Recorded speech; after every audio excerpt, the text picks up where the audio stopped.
Hey there, this is Brett Rogers, and I have this incredible announcement to make tonight. And basically what it is I am the world's first vegan mashed foodist. No, not raw foodist, mashed foodist.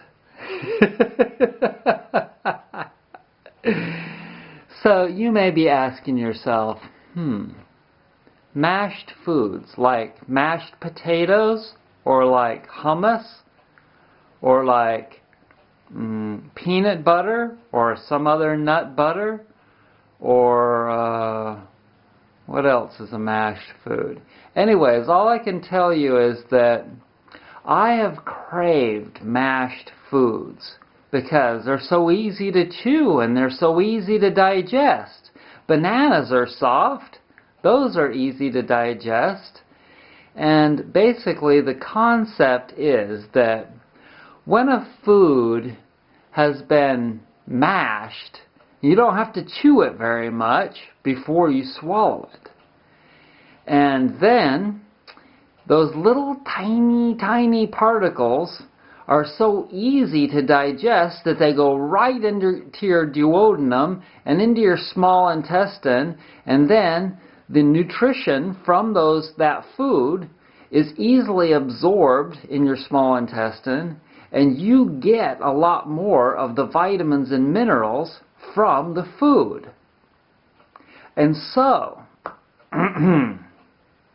you may be asking, why didn't I start consuming mashed foods before? Well, I did. I have been consuming smoothies like most of you, and we enjoy our smoothies because they're mashed and because they taste great. Because they're mashed, they're blended. But you have to add a liquid. Well, no, actually, I'm sorry. Let me go back. You don't have to add a liquid with most fruit smoothies. Maybe a little bit of liquid, depending on what kind of a fruit you're using. Like if you're using watermelon, then you definitely don't have to add any liquid to it because it's already got a lot. And fruit tends to have a lot of liquid in it, especially in the summer. The summer fruits have more. All the summer foods have more liquid, water, in them. But with vegetables, if you wanted to make a vegetable smoothie, you would almost always have to add water, or you could use soup. You could have a blended soup. Now, we've all consumed those before, right? But up until now, we've not had a machine, and some of you can see where I'm going with this. We've not had a machine that we could not have to add water and then blend it to make it mashed.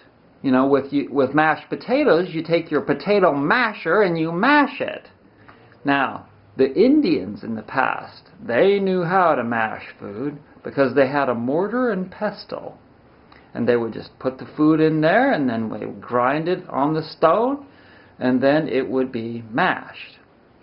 But now you know, some of you know, that I now have this newfangled machine that has stones that grind against each other, that actually roll inside onto a big flat bottom stone, and it mashes the food. And all you have to do is pre-put the food into a food processor and blend it for a minute or two, and then take all the food and throw it into the food masher, and it will take the food particles that have been blended into, in the food processor. You can blend it down to particles like that, but you can't just consume them without, still chewing a lot. And see, anyone that has common sense knows that there's no way that even great teeth can chew food particles down to tiny molecules, near like a blender or this machine now that I have, that you don't have to add any water at all. It just mashes it, just like when they make flour for making bread. All those machines, the good ones, have stones that grind the flour, the wheat flour, into a flour. Now this is the same kind of a process, but a little bit different in using the stones, because they roll over the food and that grinds them down. And I'll be making lots of videos on this because I'm the world's first vegan mashed foodist. And much of those foods will be raw, and much of them, at least in the beginning, will be cooked. You never know. Eventually, I'm surely going to consume more and more of these foods raw. But all I can tell you is that for the last couple of days, I have been eating a lot of mashed foods. Now, I'm not going to eat all the foods mashed. And I know some of you are going to think, once again, that this guy is turning into an old person. Well, there are things to be learned from old people. Driving 55, for instance, on the freeway, it saves on my car, it's very less stressful, and also my car is only burning 1/3 as much oil as it was before. That's right. My car was burning 1 quart of oil roughly every 1,000 miles before. Now it's only burning about 2/3 of a quart of oil every 2,200 miles. That's a major difference, and it's because I'm driving slow on the freeway and I'm not stressing. I just put it on cruise control, get it up to 55 and click it. So the old people lose all their teeth, and so then what do? They have to eat mush. They have to eat baby food. Well, this is basically like homemade baby food, if you will. But it's not just because I have a couple of teeth that I lost. And you know, we're all going to lose shit along the way. Keep that in mind. You're going to keep losing shit along the way. Whether it be physical things, or materialism, or wives, or boyfriends, or animals. You just kind of got to accept that you're going to lose shit along the way.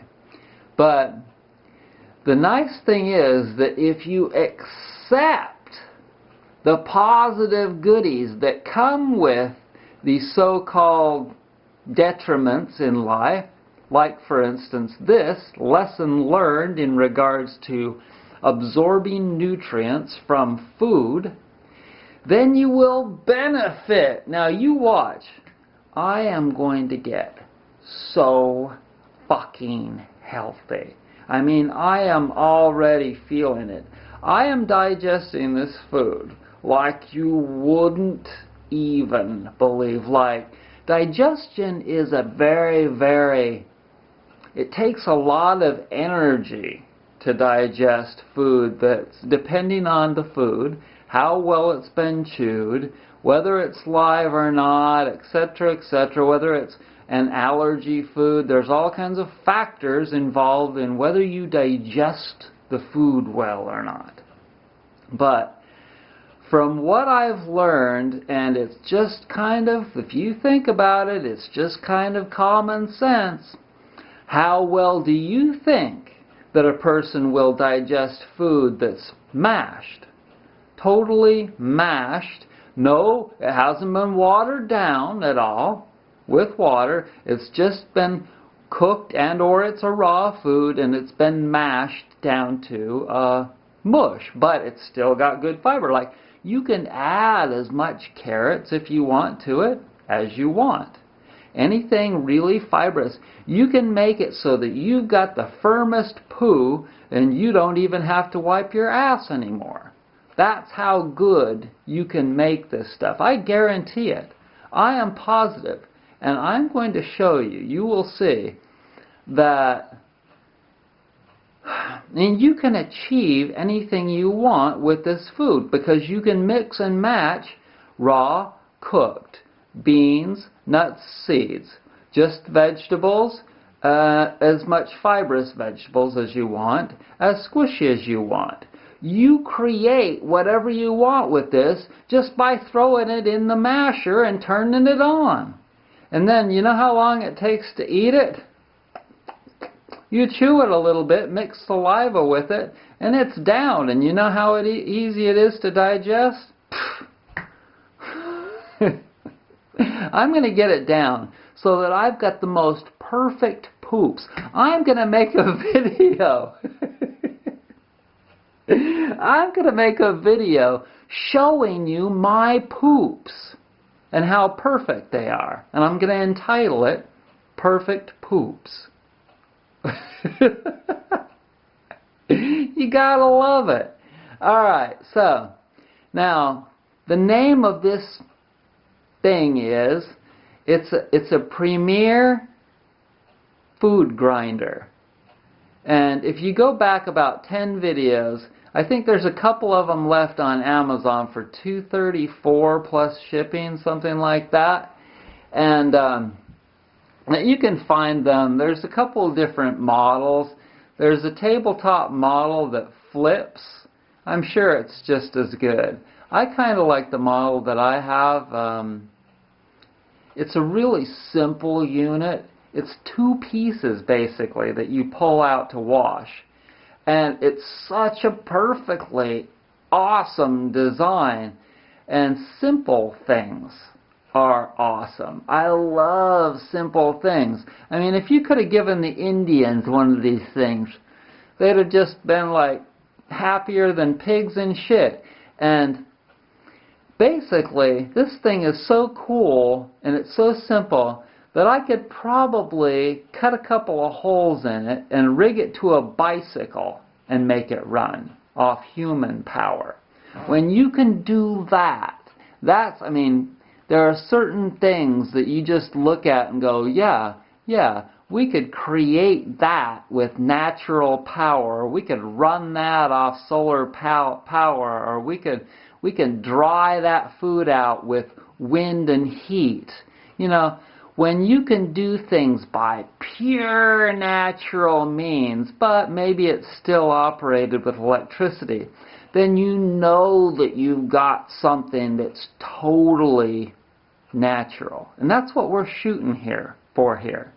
We're shooting for the natural, because when the crap hits the fan and all the grid is turned off and something's been bombed and blown up, or the nature has come in and wiped it out with a hurricane, and all the utilities are down, and you've got nothing but your own human power to run things, that's when you know you're getting it down. You're getting it down to just being able to forage and scrounge for food outside. And you've got the knowledge because you've taken the walks, you've gone on the wild edibles walks, and you know exactly what to pick and what you can eat and what you can survive on. It may come down to that someday, at least for maybe even a week or a month or a couple of months. But if you've got these skills, and if you have cleaned out your body to the point of where it's not going to freak when all of that's taken away from it, and your mind as well, then you're going to be one of the survivors.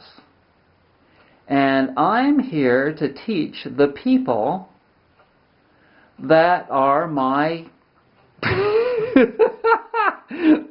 followers. I hate to say that because I don't know that I want followers. You know, I just want to teach y'all. I don't want you to consider me to be some kind of a fucking god or something. I just have good intuition and good common sense. That's all. And I'm a naturalist, and I've been doing it for a long time, and so I'm blessed. I'm blessed. I've built this up from past lives. That's my opinion. I believe in progression. And I believe that you can progress just the way I'm doing. I've learned a lot of these things from other people. The food processor grinder thing, I saw that from Matt Monarch. Thanks, Matt. You rock. Even though you were trying to sell it for twice as much as it's worth. So, thank you for joining me. Peace, love, and no, not that. Peace and love. Bye.